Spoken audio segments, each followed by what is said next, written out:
Magandang umaga mga idol. Sa video na ito ay itutur ko kayo dito sa taniman ko ng upo.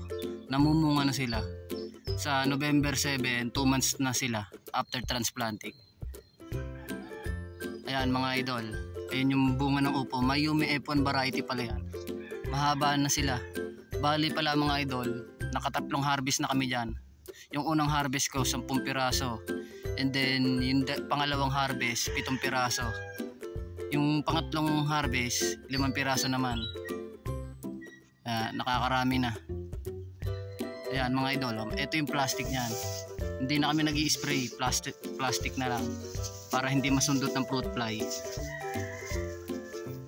Bumili ko ng plastic pambalot ng upo. Nakalaan talaga sa pambalot sa upo yung binili kong plastic para hindi na tayo mag-i-spray. Ang ganda ng benefits niyang pagbabalot ng upo kasi nga para makinis yung upo. Hindi naman nakakabago ng kulay niya, yung mamumutla yung kulay ng upo dahil sa balot na plastic. Hindi. Ayan mga idol. Balot na din yan. Yung isa. Mayumi F1 variety pala yung nila. Variety. Mayumi F1.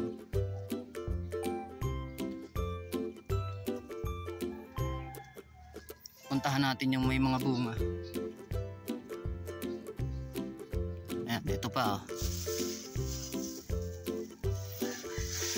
Ito, late ko na nabalutan. Nagapangan na ng uod. Nasira na yung balat. Pero balat lang naman yan. Hindi makaka-apekto sa upo, yung pinakalaman.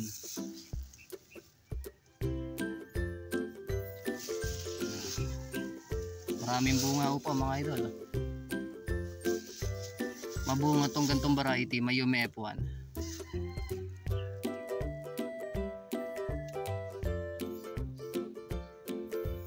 Then ito pa sa baba.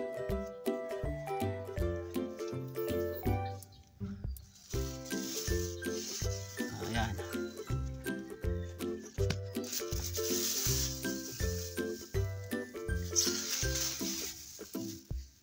Malaki-laki na mga idol. 2 to 3 days pwede nang harvestin yan. Nakabiti na yan. Kaya ang ginawa ko, tinalian ko na lang, paakyat to sa madali ang balag na ginawa ko.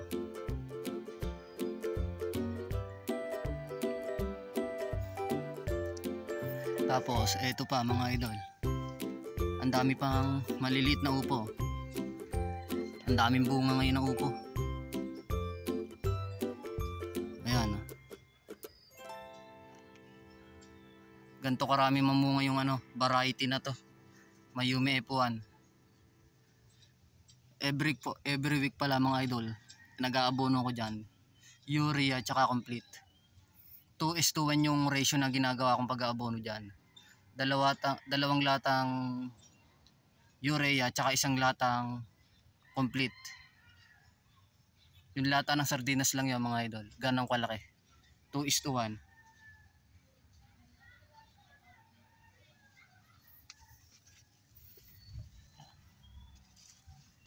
Malago na sila mga idol.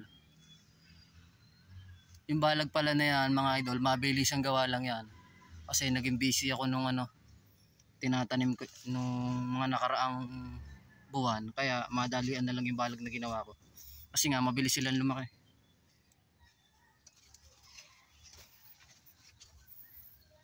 Ayan pa mga idol. Ito, bago ko rin na rin nabalutan yan. Nasira na ng uod yung niya, balat. Kaso maghihilom naman yan habang lumalaki.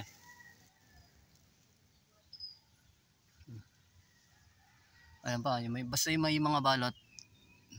Yan, upo. May upo yan. Ito pa yung ibang bunga mga idol. Yung isa hindi ko pa nababalutan. Hindi pa kasi ako tapos magbalot.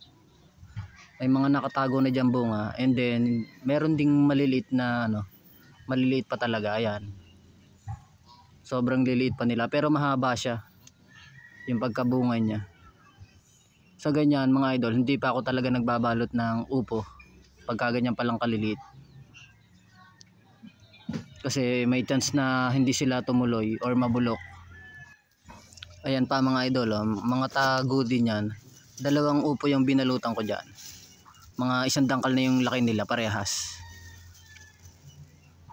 Mga nakatago sa dahon. And then itong isa, ayan. Halos 1 dangkal na din yung laki niya. Mabilis maglakihan ng upo. At saka mga idol, hindi nakakaapekto sa paglaki nila yung pagbabalot ng plastic. Hindi sila naapektuhan nun.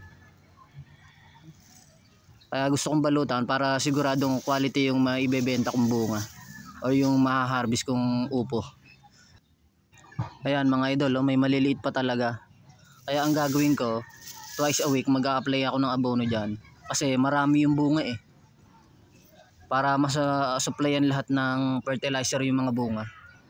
Para mas mabilis silang maglakihan. Ayan o, yung ganyang mabilis lalakihan pagka nasupplyan natin ng fertilizers. Ang dami nilang bungang ganyang maliliit. Yung iba tago sa dahon. Mas maganda na rin yun kasi hindi masusundot ng fruit fly. Tsaka mga idol, pagka nasupplyan ng abono yan twice a week, mas mabilis lalago yung mga baging niya. Mas maraming dalang bunga yung niya, mga talbos. Yung ganyang kalilit na bunga yan. Pagka nasupplyan natin ng patabayan twice a week. Hindi naman makakaapekto sa lupa pag twice a week ang pag-aabono. Ayan pa mga idol, oh. Mabilis lalaki yan. Tsaka na-obserbahan ko, kapag maulan, mas mabilis lumaki yung bunga ng upo. Halos lahat natuloy yung ganyang kalilit na bunga. Pagka maulan, hindi sila nauudlot or nabububot. Lalaki at lalaki sila kapag mabilis ang paglaki nila kapag maulan ang panahon kasi malamig. At saka ang isa ko pang naobserbahan dito mga idol, marami talagang mamunga. Kahit 1 puno lang ang daming ibinubunga. Mahal pa naman ang upo ngayon. Ayun mga idol, hanggang dun sa dulo na pinuntahan natin kanina, hanggang dito yan. Ayun yung ginagapangan ng upo. Bali ang nakatanim dyan na upo 20 piraso, kaso namatay yung 3, kaya 17 na lang. 17 pieces na lang yan. Sa pa sila magto 2 months, November 7, 60 days na nila.